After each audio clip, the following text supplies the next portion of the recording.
Fala pessoal, tudo bem com vocês? Vamos fazer aqui um vídeo explicativo da nossa tabela de bicos Nauber com a indicação de toda a nossa linha, que vai sem dúvida facilitar muito aí no seu dia a dia na escolha do bico ideal para aplicação e também para você, nosso parceiro lojista, para conseguir auxiliar da melhor forma o nosso pintor profissional aí no dia a dia nas escolhas de bicos e filtros para equipamentos airless.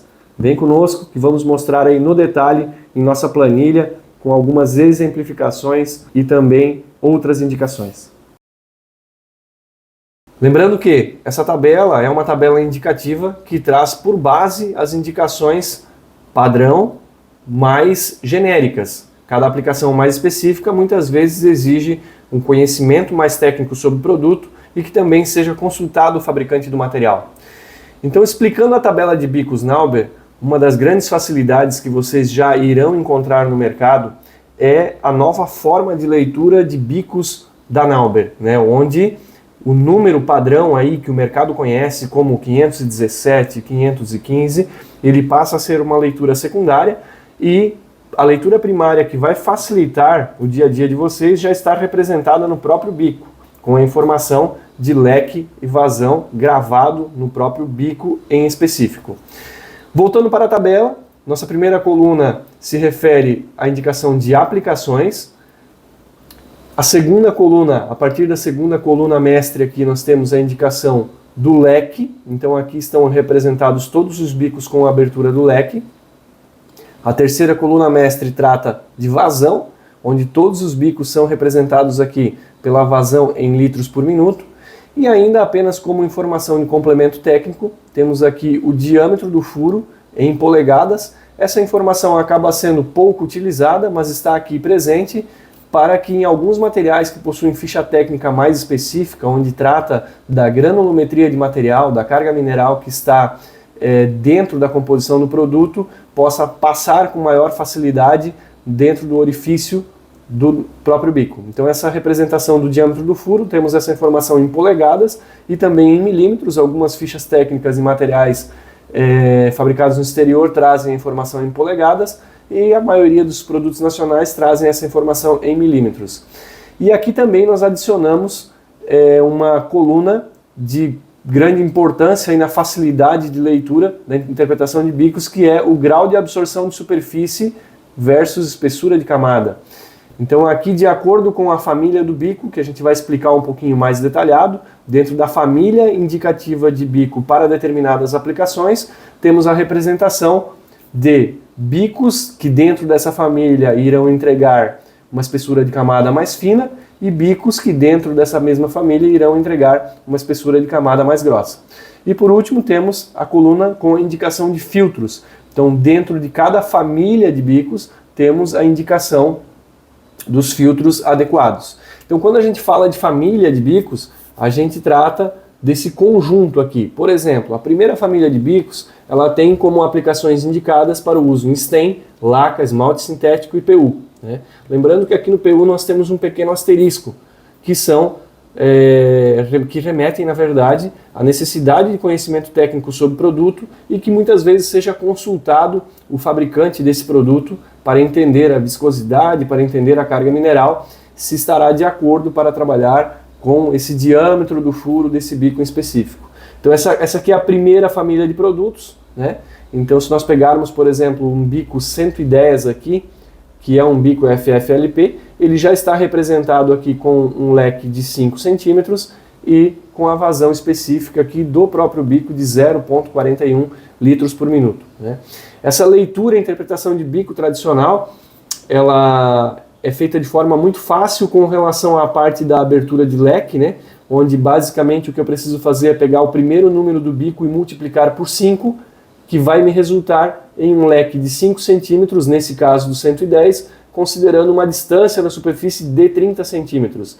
Então, seguindo o mesmo exemplo, se eu pegar um bico 410, 4 vezes 5, eu terei 20 centímetros de abertura de leque.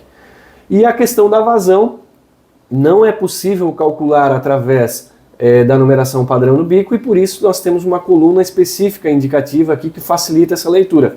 E agora, assim como falei no início do vídeo, facilita muito mais porque toda essa indicação de leque e vazão está representado no próprio bico. Em que momento a escolha da vazão se torna importante no dimensionamento de um bico? A vazão, ela irá sempre resultar em uma camada mais grossa ou mais fina de acordo com o leque também que eu selecionei. Por exemplo, se eu pego um leque de 25 centímetros com uma vazão de bico, por exemplo, num bico 515 de 0,91, eu terei um resultado de camada representado aqui por uma micragem menor.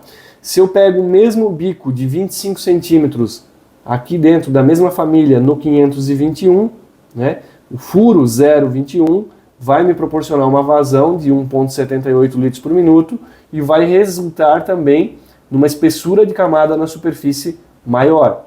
Então, essa leitura é muito importante porque isso é o que vai fazer com que a camada fique de acordo ou em desacordo, assim como a economia do próprio material. Então, falando agora da segunda família, né? Então a segunda família ela fica representada aqui dentro dessa marcação aqui, por exemplo. Aqui a terceira família, a quarta família e quinta família de bicos, né? É importante aqui também essa adequação do filtro, né? Porque o filtro ele sempre tem que estar em acordo com a família de bico, porque esse filtro é responsável por segurar as partículas que não tenham capacidade de passar dentro do diâmetro do furo do bico. Então, o filtro mal dimensionado acaba deixando passar algumas partículas que irão parar no orifício do bico, porque o orifício do bico é menor do que o filtro que está sendo utilizado para reter essas partículas. Um outro ponto também que facilita muito a questão da escolha do bico, a gente faz basicamente isso em 3 perguntas. A primeira pergunta é: que produto eu irei aplicar?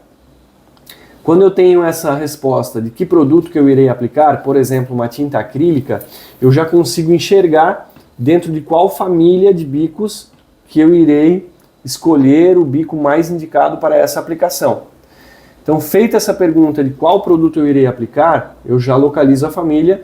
E aí a segunda pergunta que eu faço é qual a largura de leque que eu desejo. Então aqui eu tenho algumas colunas inferiores que remetem à abertura do leque. Então, por exemplo, eu quero um leque de 25 centímetros. Então eu sei que o bico que eu preciso está dentro dessa família e dentro dessa escala da coluna aqui. Agora, qual que é a última pergunta que eu preciso fazer para ter a definição final do bico? Qual a espessura de camada que eu desejo ou o grau de absorção da superfície? Então, dentro desta família, se eu escolher um bico 515, eu terei uma vazão menor do que um bico 517, por exemplo, e menor do que um bico 521, por exemplo. O bico 517, muitas vezes ele é referenciado e também ele é utilizado por padrão na maioria dos equipamentos airless, porque é um bico onde a sua aplicação, a camada que ele distribui na parede, é muito similar à camada de aplicação de um rolo. Então, para ter por base, se eu preciso de um bico com mais vazão ou menos vazão, é muito simples, eu posso me basear que um bico 517 resulta numa camada similar à de um rolo. Então, se eu desejo uma espessura de camada maior, eu posso utilizar um bico 518, 519, 521, né? Ainda aqui representando a diferença das cores nas linhas, né?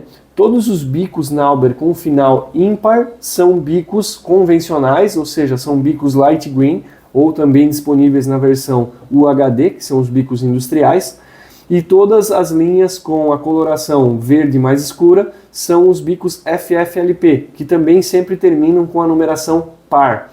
Os bicos FFLP, aproveitando o gancho da explicação aqui, da diferença dos bicos convencionais e dos bicos FFLP, que representa Fine Finish Low Pressure, ou seja, são bicos de fino acabamento com baixa pressão de trabalho, são bicos que conseguem atomizar com menos pressão na hora da utilização.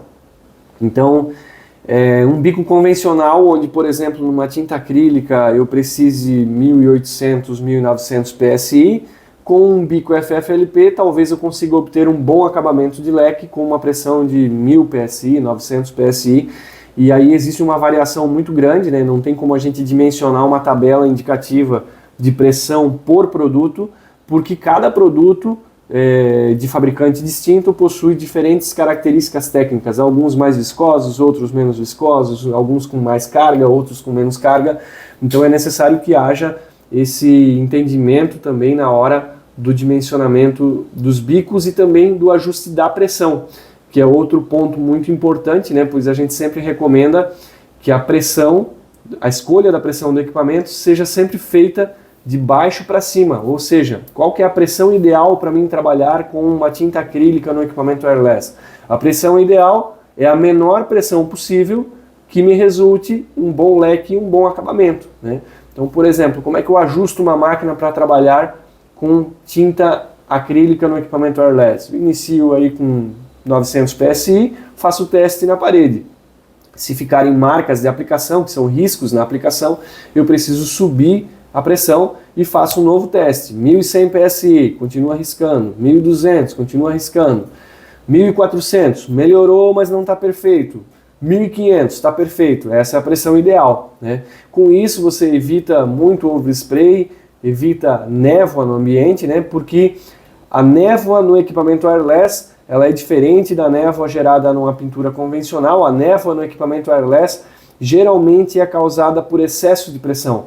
E o rebote do material que está sendo aplicado na parede é o que acaba muitas vezes gerando a névoa no ambiente. Além de, claro, as técnicas de aplicação, né? Que sempre é necessário manter o pulso aí perpendicular, 90 graus à superfície e sempre no movimento uniforme a uma distância de 30 centímetros, que é a recomendação padrão aí das aplicações. Beleza, pessoal? Então aqui ficou mais fácil de entender essa questão das famílias de produto e também da indicação aqui dos filtros adequados para cada tipo de aplicação.